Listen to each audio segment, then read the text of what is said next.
परम पूज्य गुरुदेव के सानिध्य में श्रद्धेय द्वारा रचित युग गीता के भाग 2 के अध्याय 7 का आज हम अध्ययन कर रहे हैं। इसमें श्रद्धेय हमें बता रहे हैं कर्म में अकर्म और अकर्म में कर्म का मर्म। कर्मणो ह्यपि बोद्धव्यम बोद्धव्यम च विकर्मणः अकर्मश्च बोद्धव्यम गहना कर्मणो गतिः। भगवान कहते हैं कर्म क्या है और अकर्म क्या है, इसका फैसला बुद्धिमान पुरुष नहीं कर पाते। जो यह रहस्य जान लेता है वह सब कर्म बंधनों से मुक्त हो जाता है। आगे फिर भी कहते हैं कर्म का स्वरूप भी जानना चाहिए और अकर्म का स्वरूप भी जानना चाहिए। विकर्म को भी भली भांति समझ लेना चाहिए, क्योंकि कर्म की गति बड़ी गहन है। गहना कर्मणो गति ही। अब इन 2 श्लोकों को और भी अधिक गंभीरता से समझना हो तो 18वें श्लोक की व्याख्या समझ लेनी चाहिए। भगवान इसमें कहते हैं कर्मण्ये कर्म यः पश्येद कर्मणि च कर्मण्यः स बुद्धिमान मनुष्येषु स युक्तः कृत्सन्नकं कृत। अर्थात जो मनुष्य कर्म में अकर्म को देखता है, जो अकर्म में कर्म को देखता है, वह मनुष्य में बुद्धिमान और वह योगी समस्त कर्मों को करने वाला होता है। अर्थात वह बुद्धिमान पुरुष ही सर्वत्र सभी कर्मों का वास्तविक कर्ता होता है। श्रद्धेय बताते हैं कौन है बुद्धिमान। बुद्धिमान वह है जो इन तीनों श्लोकों 16, 17, 18 की गूढ़ अभिव्यंजनाओं को समझ सके, जो कर्म में अकर्म और अकर्म में कर्म को देखे। अकर्म, कर्म और विकर्म की परिभाषाएं उदाहरण सहित हम पहले दे चुके हैं। भगवान यहाँ कह रहे हैं कि यह संसार जिसमें हम रह रहे हैं, इसमें कर्म एक जंगल के समान है, जिसमें मनुष्य अपने काल की विचारधारा, अपने व्यक्तित्व के मापदंडों और अपनी परिस्थिति के अनुसार किसी तरह लुढ़कता हुआ अपनी जीवन यात्रा का शकट खींच रहा है। श्री अरविंद कहते हैं मनुष्य के ये विचार और मान उसके एक ही काल या एक ही व्यक्तित्व को नहीं, बल्कि अनेक कालों व व्यक्तित्वों के लिए हुए होते हैं। अनेक सामाजिक अवस्थाओं के विचार और नीति धर्म तह पर तह जमा कर आपस में गुत्थम गुत्था हुए होते हैं। इन सब के बीच मूल सत्य को ढूंढता हुआ एक ज्ञानी अंत में ऐसी जगह जहां पहुंचता है जहां यही अंतिम प्रश्न उसके समक्ष आता है, उसकी समझ में आता है, यह सारा कर्म और जीवन कहीं मात्र एक भ्रमजाल तो नहीं है। कर्म को सर्वथा त्याग कर अकर्म का प्राप्त होना ही क्या इस थके हुए भ्रांति युक्त मानव जीवन के लिए अंतिम आश्रय नहीं है। परंतु ऐसी स्थिति में श्री कृष्ण कहते हैं कि इस बारे में तो ज्ञानी भी भ्रम में पड़ जाते हैं, मोहित हो जाते हैं। कव्योप्यत्र मोहितः, क्योंकि ज्ञान और मोक्ष कर्म से मिलते हैं, अकर्म से नहीं। इसीलिए कर्म की गति अति गहन है। पहले बताया जा चुका है कि क्रिया कर्म है, अक्रिया अकर्म है। कर्म जीवन का वह क्रिया है जो हमें करनी चाहिए, जिसे स्वधर्म या निष्काम कर्म भी कहते हैं। विकर्म वह क्रिया है जीवन की जो निषिद्ध है, नैतिकता के सिद्धांतों के अनुरूप नहीं है। अकर्म वह स्थिति नहीं है जिसमें व्यक्ति आलस्य या अकर्मण्यता को प्राप्त हो। संकल्प रहित कर्म ही अकर्म है। ईश्वर की इच्छा ही हमारी इच्छा बन जाए तो वह अकर्म के रूप में स्वचालित ढंग से संचालित होती रहती है।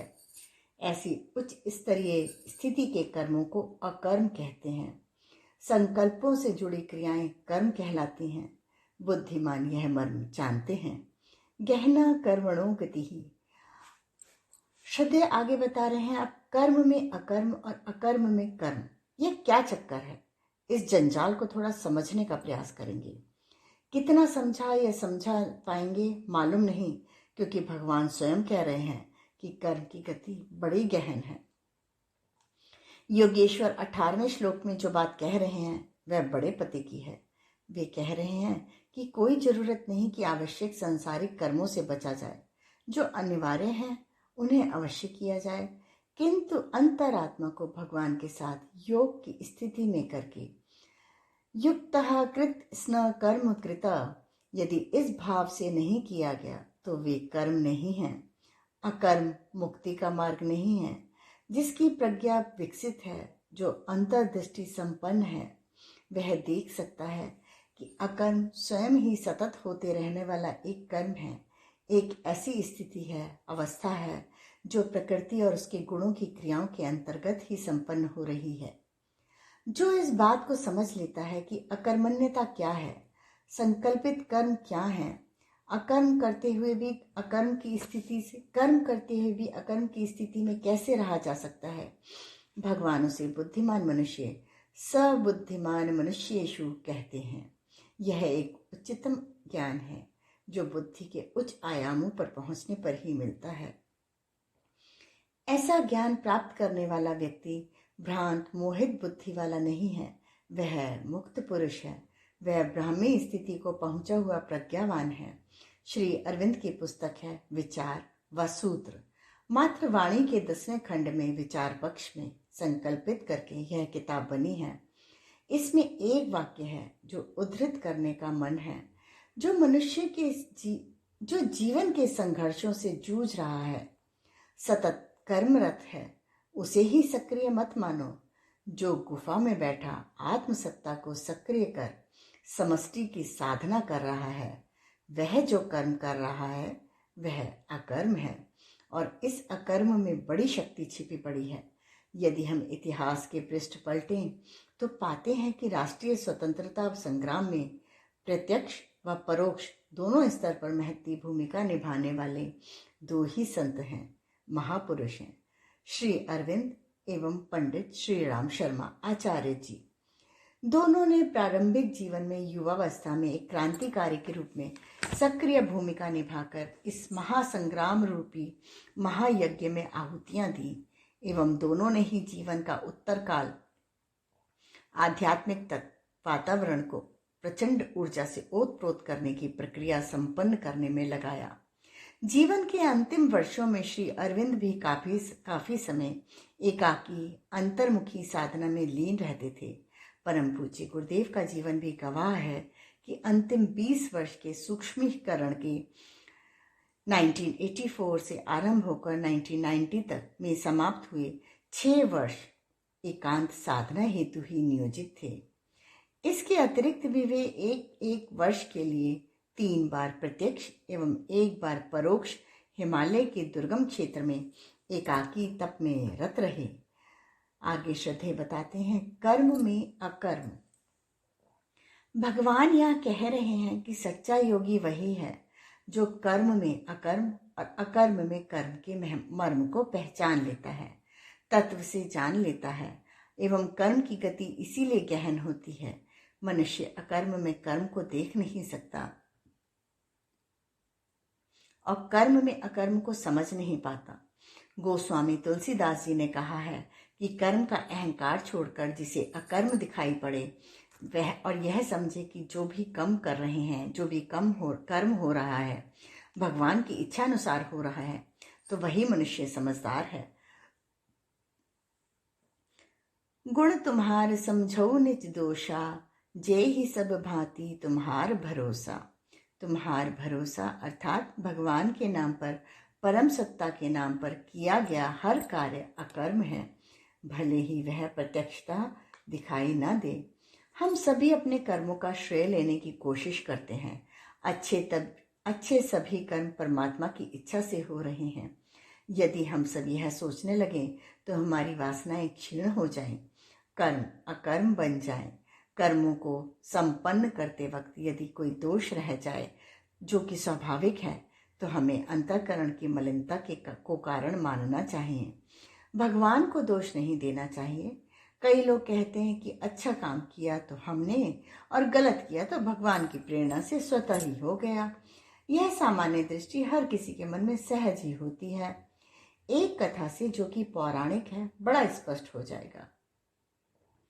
एक ब्राह्मण ने अपनी झोपड़ी के आसपास बगीचे को खूब सुंदर बनाया।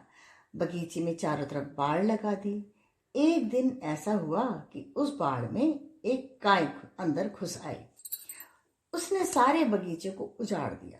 जो भी कुछ बड़े परिश्रम से लगाया था वह गौ माता चर गई। जैसे ही ब्राह्मण ने बाहर आके देखा तो क्रुद्ध होकर उसने एक लाठी उस गाय को लगा दी। सोचा तो यह था कि इससे वह बाहर भाग जाएगी, पर गाय थी कृशकाय। एक लाठी पड़ी एवं वह वहीं मृत्यु को प्राप्त हो गई। अब ब्राह्मण देवता इतने परेशान कि यह क्या हो गया। गौ हत्या का पाप लग गया। इतने में गौ हत्या स्वयं आकर सामने खड़ी हो गई कि चलिए अब अपने किए का दंड भुगतिए। ब्राह्मण महाराज को एक युक्ति सूझी। उन्होंने कहा, मैंने कुछ नहीं किया, मेरे हाथों ने किया। हाथों के देवता तो इंद्र हैं, उनसे जाकर पूछो कि यह कैसे हो गया। गौ हत्या सीधी इंद्र देवता के पास जा पहुंची। बोली कि यह ब्राह्मण कहता है कि गौ हत्या तो आपके द्वारा हुई है। हाथों के देवता होने के कारण उसने यह इल्जाम अब आप पर थोप दिया है। इंद्र सोचने लगे कि अच्छी आफत है, बुरा काम कोई करे और दोष किसी और को माना जाए।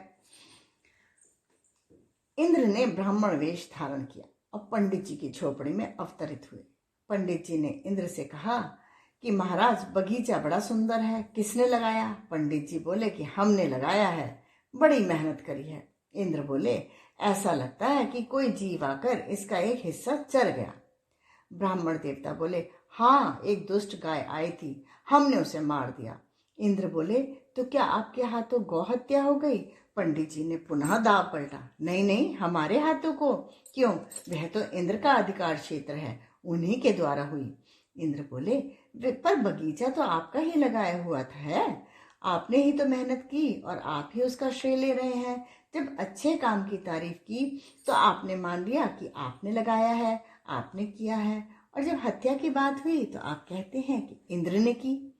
इतना कहकर इंद्र देवता ने स्वयं को प्रकट कर दिया। वह ले गए उन्हें मृत्युलोक ताकि उन्हें दंड मिल सके।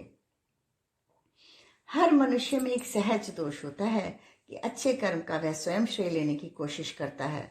यदि इसके स्थान पर ईश्वरीय सत्ता की प्रेरणा को हम श्रेय दें तो हमारे अंदर अभिमान पैदा नहीं होगा, कर्म के प्रति आसक्ति नहीं होगी।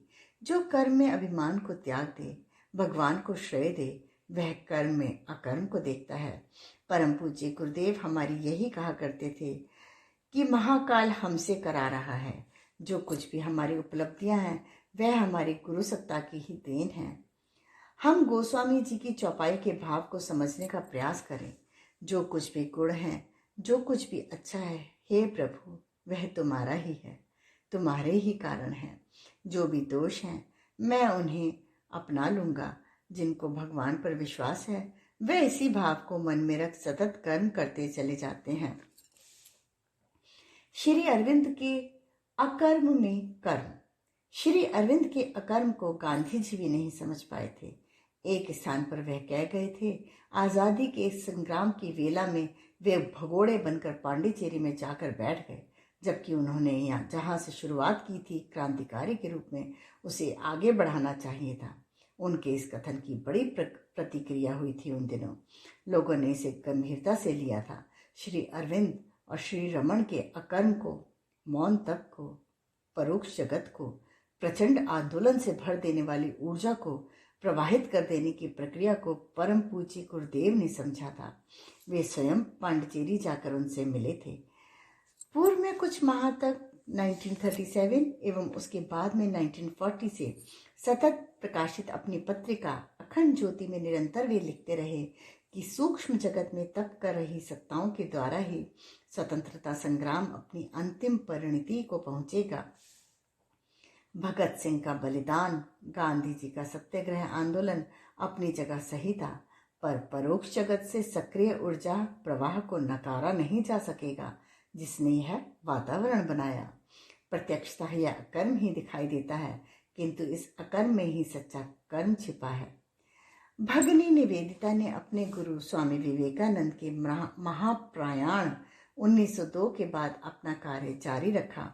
वे न केवल नारी जागरण के लिए संघर्ष कर रही थीं, राष्ट्र निर्माण हेतु भारतवर्ष की आज़ादी के समर्थन में भी वे सतत लिखती रही थीं। कई क्रांतिकारी उनसे मिलने आते थे। लॉर्ड कर्जन तो बंग भंग के लिए जिम्मेदार थे। एक शिकायत पहुंची उन तक शिकायत पहुंची कि बेलूर मठ के रामकृष्ण मिशन का क्रांतिकारियों से संबंध है। तब मठ की जमीन व कुछ भवन ही वहां पर थे। तत्कालीन संचालक मंडल ने निवेदिता से कहा कि हमारे पास बराबर लाट साहब का संदेश आ रहा है। वह कह रहे हैं कि इस मठ को समाप्त कर देना है ताकि क्रांतिकारियों का गढ़ ही समाप्त हो जाए। कई सन्यासियों पर भी उन्हें संदेह है कि कहीं ये क्रांतिकारी तो नहीं। तब निवेदिता ने कहा कि ऐसी बात है तो हम अपने गुरु के सच्चे शिष्य हैं, हम जाकर उनसे मिलेंगे और समझाएंगे। लाट साहब की पत्नी भगनी निवेदिता की इंग्लैंड के समय से ही अच्छी मित्र थी। उन्होंने जाकर उन्हें समझाया कि यह हमारे गुरु का और उनके गुरु का मंदिर है, यहाँ क्रांतिकारी कहाँ है। आप यह क्या कह रहे हैं? यहाँ तो आदमी बनाने का तंत्र है, इसे नष्ट मत करिए। बात आई गई हो गई। मठ की डायरी के उन दिनों के पृष्ठों को जिन्होंने पढ़ा है, वे बताते हैं कि ऐसी स्थिति आ गई थी कि भगनी निवेदिता को मठ से निकालने की तैयारी हो गई थी ताकि उनसे मिलने वाले क्रांतिकारियों के कारण मठ की बदनामी ना हो। पर गुरु निष्ठा तो देखिए, मिशन के खातिर समर्पण तो देखिए कि उन्हीं ने रामकृष्ण मिशन की अपने गुरु के मंदिर की रक्षा की।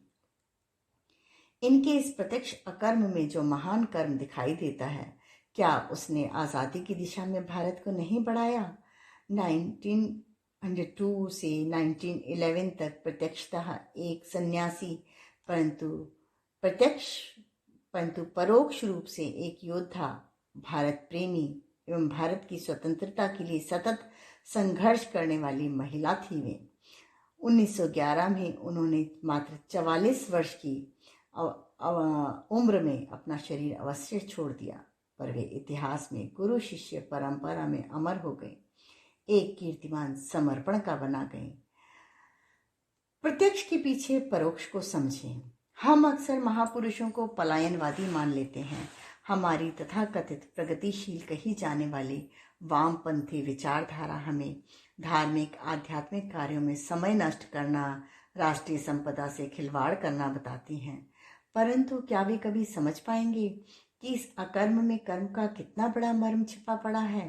प्रत्यक्षतः परम पूज्य गुरुदेव 1930 के दशक के बाद सतत लेखन करते रहे, साधना करते व कराते रहे, संगठन खड़ा करते रहे, परंतु उनके इस कर्म अकर्म और अकर्म दिखाई देने वाले पुरुषार्थ में निहित कर्म में वह सत्य छिपा पड़ा है जिसने युग निर्माण योजना को मूर्त रूप दिया, एक विराट तंत्र खड़ा कर दिया।